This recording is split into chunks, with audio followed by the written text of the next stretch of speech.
রমজানে সুস্থ থাকার টিপস।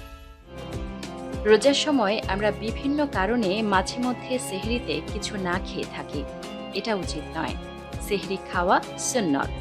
যদি ক্ষুধা না লাগে কিংবা খেতে ইচ্ছে না হয়, তবুও দু এক লোকমা হলেও খাবার খাওয়া উচিত। পেট ভরে খেতে হবে এমন কিন্তু নয়। শুধু এক ঢোক পানি পান করলেও সেহরির সুন্নত আদায় হবে।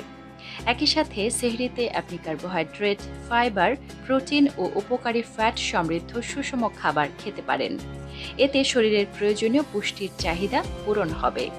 কারণ সেহরির খাবারটাই সারাদিনের রোজাকে সহজ ও সহনীয় করে। সারাদিন দীর্ঘ সময় না খেয়ে থাকলেও আপনি থাকবেন কর্মঠ এবং জীবনী শক্তিতে উজ্জীবিত।